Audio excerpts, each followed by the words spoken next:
Hello दोस्तों, मैं Sarla Yadav SY Hindi platform channel पर आप सभी का हार्दिक अभिनंदन करती हूँ। और हमारे SY हिंदी प्लेटफॉर्म चैनल पर हम हिंदी साहित्य का इतिहास पढ़ रहे हैं। हिंदी साहित्य का इतिहास। तो हिंदी साहित्य के इतिहास को आपको पता है 4 कालखंडों में बांटा गया है। आदिकाल, भक्तिकाल, रीतिकाल और आधुनिक काल। आदिकाल, भक्तिकाल और रीतिकाल तक हम अपने SY हिंदी प्लेटफॉर्म चैनल पर पूरा करवा चुके हैं। DSSB TGT हिंदी की वैकेंसी निकली हुई है। उसमें भी आपसे कह रखा है कि आदिकाल के महत्वपूर्ण प्रश्न पूछे जाएंगे, भक्तिकाल और रीतिकाल के महत्वपूर्ण प्रश्न पूछे जाएंगे। तो ये बच्चे पीछे की जो वीडियो हैं जिस पे मैंने बना रखा है कि आदिकाल के कवि एवं उनकी रचनाएं, भक्तिकाल के कवि एवं रचनाएं, तो वो आप याद कर सकते हैं।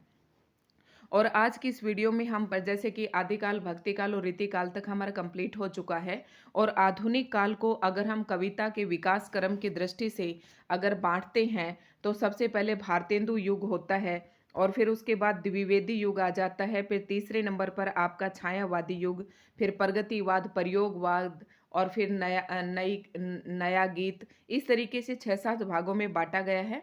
इससे संबंधित मैं एक आधुनिक काल की मैं गद्य के विकास के नाम से एक वीडियो मैं पहले ही बना के डाल चुकी हूँ, जिसमें आधुनिक काल को कितने भागों में बांटा गया है ये सब मैंने उस वीडियो में बता दिया है। तो आधुनिक काल का सबसे पहला पार्ट आता है भारतेंदु युग, और भारतेंदु युग हम कंप्लीट कर चुके हैं। दूसरा हमारा चल रहा है द्विवेदी युग, और द्विवेदी युग के महत्वपूर्ण तथ्य और द्विवेदी युग के जो कवि हैं और उनकी रचनाएं हैं वो भी मैं इससे पहले वाली वीडियो में डाल चुकी हूँ। और आज हम पढ़ेंगे द्विवेदी युगीन काव्य प्रवृत्तियाँ।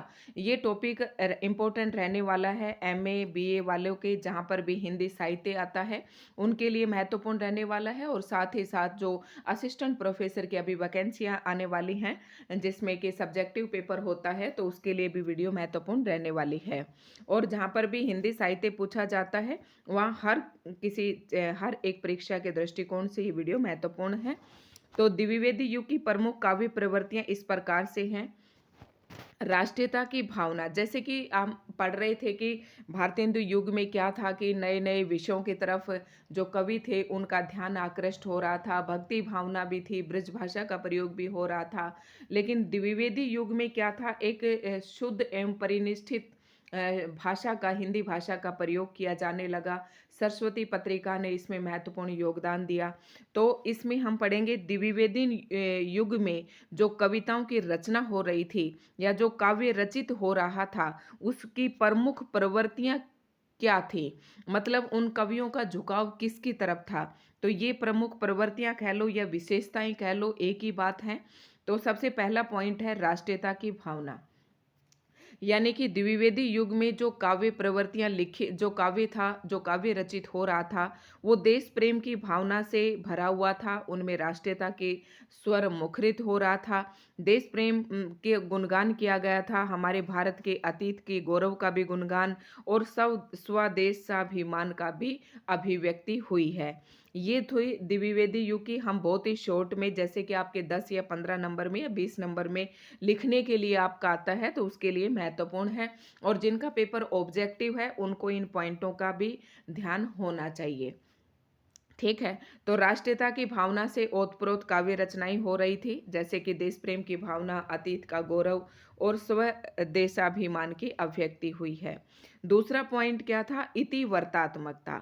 इति वर्तात्मकता बहुत ज्यादा थी द्विवेदी युग में, मतलब एक ही बात को बहुत विस्तृत रूप से कहना इति वर्तात्मकता कहलाता है। प्रबंध रचना की प्रवृत्ति है। इति वर्तात्मकता का मतलब प्रबंध रचना। प्रबंध रचना बहुत ज्यादा लिखी जा रही थी। अब प्रबंध रचना को अगर हम दो भागों में बांट ले, आपका जो प्रबंध काव्य है उसको अगर हम दो भागों में बांट ले, प्रबंध मैं कई बार वीडियो में बता चुकी हूँ कि प्रबंध काव्य को अगर दो भागों में बांटे तो एक होता है हमारा महाकाव्य और एक होता है खंड काव्य। तो आप देखेंगे कि महाकाव्य भी खूब लिखे गए और खंड काव्य भी इस द्विवेदी युग की प्रमुख प्रवृत्ति रही है। खंड काव्य भी लिखे गए। तो इति वर्तात्मकता का मतलब अब महाकाव्य कोई छोटा तो होता नहीं है। महाकाव्य में 8 से अधिक सर्ग होते हैं। ये सब मैंने आपको बताया था कि किस रचना को हम महाकाव्य कहेंगे और किस रचना को हम प्रबंध काव्य, खंड काव्य कहेंगे। ये मैं पहले बता चुकी हूँ, तो ज़्यादा डिस्कस नहीं करेंगे। प्रबंध रचना की प्रवृत्ति है, मतलब इतिवर्तात्मकता का मतलब यही है कि प्रबंध रचना की प्रवृत्ति है। खंड काव्य एवं महाकाव्य अधिक लिखे गए, मुक्तक रचना की प्रवृत्ति कम है। मतलब मुक्तक काव्य कम लिखे गए। मुक्तक काव्य में क्या होता है कि एक छंद के अंदर एक बात कही जाती है, फिर दूसरे छंद के अंदर दूसरी बात कही जाती है। लेकिन खंड काव्य के अंदर और महाकाव्य के अंदर क्या होता है, किसी एक रस की प्रधानता होती है। ये नहीं कि उसमें अन्य रस नहीं होते हैं, अन्य रस भी होते हैं, लेकिन किसी एक विशेष रस की प्रधानता रहती है। तो प्रिय प्रवास एवं साकेत इस युग के प्रमुख महाकाव्य है। अब देखो टीजीटी वाले बच्चों के लिए ये प्रश्न हमेशा आता है पेपर में कि प्रिय प्रवास कौन से युग का महाकाव्य है, तो ये द्विवेदी युग का महाकाव्य है। और साकेत भी मैथिली शरण गुप्त की रचना है, तो साकेत मैथिली शरण गुप्त ने लिखा था। और तीसरे नंबर की प्रवृत्ति रही द्विवेदी युग में नैतिकता एवं आदर्शवाद। मतलब आपने देखे होंगे कि जैसे रीतिकाल में जो रचनाएं हो रही थी उनमें कोई नैतिकता नहीं थी, कोई आदर्शवाद नहीं था। वो लोग अपने आश्रयदाताओं के आश्रम राज्य उसमें दरबार में रहते थे और उनकी प्रशंसा के लिए काव्य रचना करते थे और उनमें अतिशयोक्ति बहुत होती थी। तो जहाँ पर अतिशयोक्ति होगी वहाँ पर तो नैतिकता हमारी खत्म ही हो जाती है। लेकिन द्विवेदी युग में क्या था कि जो काव्य रचनाएं हो रही थी उसमें नैतिकता एवं आदर्शवाद का प्रभुत्व था। श्रृंगार भावना का विरोध, जैसा कि आपने देखा होगा कि रीति काल में श्रृंगार भावना अत्यधिक प्रबल थी, तो उस श्रृंगारिकता को धीरे धीरे कम हुई भारतेंदु युग में, और द्विवेदी युग में आते आते श्रृंगार भावना का विरोध हुआ। तो इसमें क्या हुआ, जब श्रृंगार भावना का विरोध होगा तो इसमें बाहुल्य किसका था, नैतिकता एवं आदर्शवाद। यानी कि कहने का मतलब ये है कि द्विवेदी युग में जितनी भी रचनाएं रची गई उन रचनाओं का जो झुकाव था, उनका जो वर्ण विषय था वो नैतिकता एवं आदर्शवाद था। और अगर दूसरे पॉइंटों में कहें तो उसमें इतिवर्तात्मकता थी, और अगर तीसरा पॉइंट कहते वो राष्ट्रीयता की भावना से ओतप्रोत था। तो नैतिकता एवं आदर्शवाद में श्रृंगार भावना का विरोध हुआ, नैतिक मूल्यों पर बल दिया गया। द्विवेदी युग का काव्य आदर्शवाद से अनुप्रमाणित है।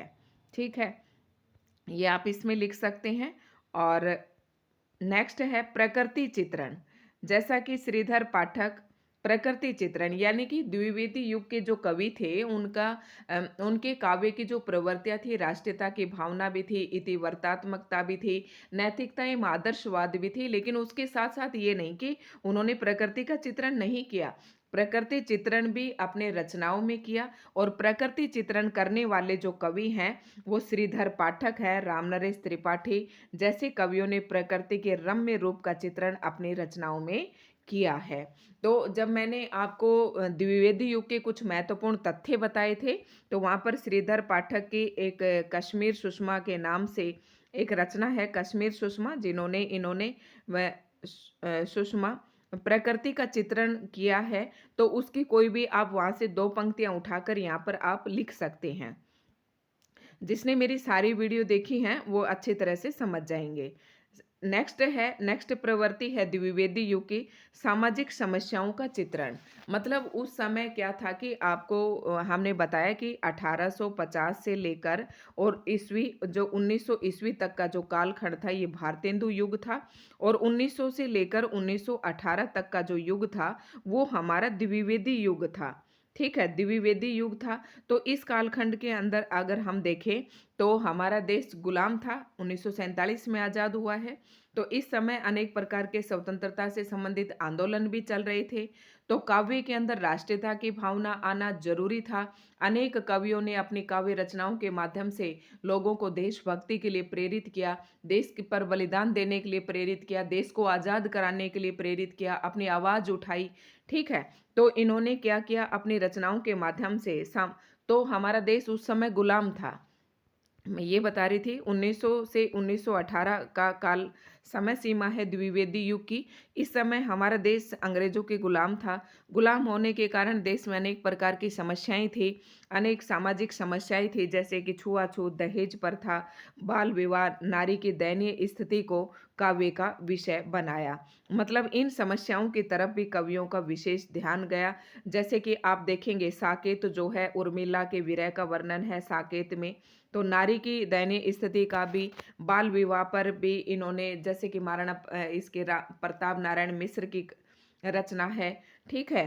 तो इस प्रकार की अनेक काव्य रचनाएं हुई जिनमें सामाजिक समस्याओं का को उकेरित किया गया, उभारा गया, अपने काव्य का विषय बनाया गया।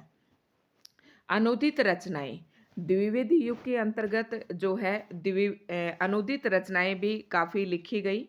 और अनुदित रचनाओं का मतलब होता है, एक तो हमारी मौलिक रचनाएं होती हैं और एक अनुवादित रचनाएं होती हैं। जैसे कि कोई इंग्लिश में रचित कोई रचना है, उसका कोई हिंदी में अनुवाद करके उसी रचना को लिखता है, तो वो अनुदित रचना कहलाएगी। तो द्विवेदी युग में अनुदित रचनाएं भी लिखी गई। इस काल में मौलिक रचनाओं के साथ साथ अनुदित रचनाएं भी लिखी गई। विशेषतः संस्कृत, बंगला एवं अंग्रेजी की श्रेष्ठ रचनाओं के अनुवाद कवियों ने किए। अब यहाँ पर एक एग्जाम्पल आप लिख सकते हैं।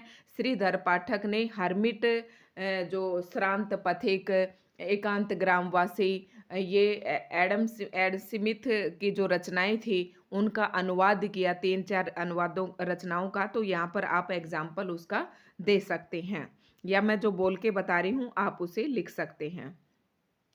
काव्य रूपों की विविधता, काव्य रूपों की विविधता मतलब काव्य के अनेक रूप। ये नहीं कि एक ही तरह का काव्य लिखा गया, यानी कि महाकाव्य ही लिखा गया, या फिर खंड काव्य ही लिखा गया, या फिर मुक्तक काव्य नहीं।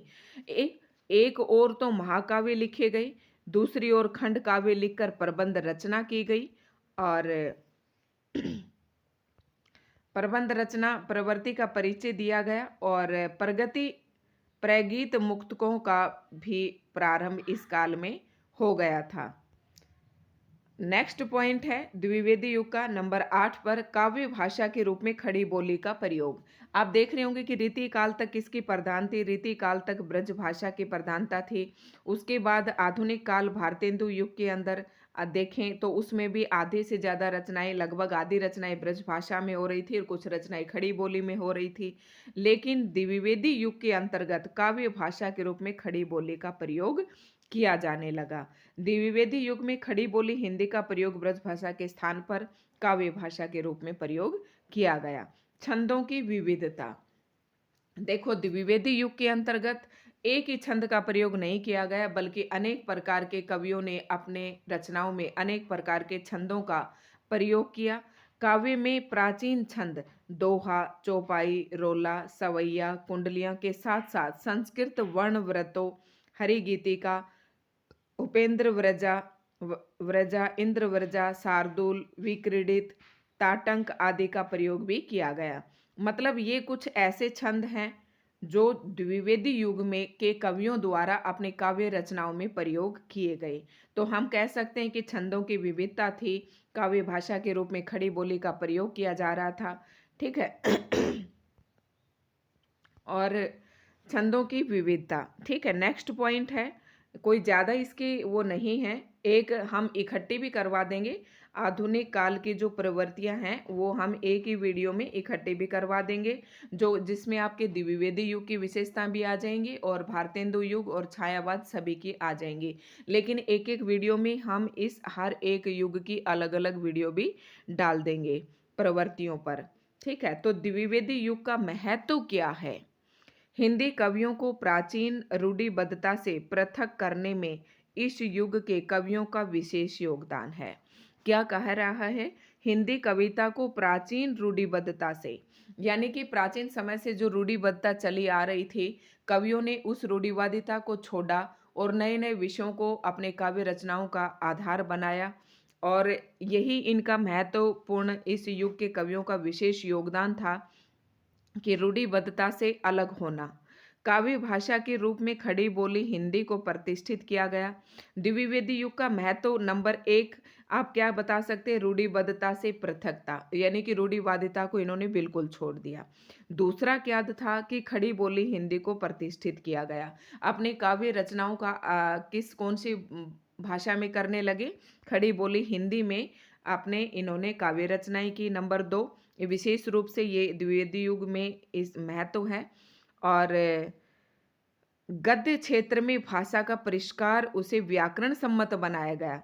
मतलब इस समय इससे पहले क्या था, द्विवेदी युग से पहले, कि जो कुछ रचनाएँ करता आ रहा है अपनी मनमर्जी से, जिस भाषा में भी करता जा, भाषा को तरोड़-मरोड़ के, मतलब भाषा के व्याकरण की तरफ कोई ध्यान नहीं दिया जा रहा था।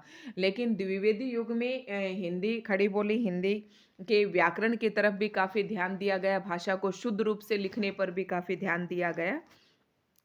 तो एक तरीके से हम कह सकते हैं कि गद्य क्षेत्र में भाषा का काफ़ी परिष्कार यानी कि शुद्धिकरण हुआ, उसे व्याकरण सम्मत बनाया गया, खड़ी बोली हिंदी को प्रतिष्ठित किया गया और रूढ़िबद्धता से पृथक किया गया। ये द्विवेदी युग के प्रमुख महत्वपूर्ण पॉइंट हैं। इन्हें आप अलग से भी ऐसे लिख सकते हैं, नंबर 11 बनाकर, 12 बनाकर भी।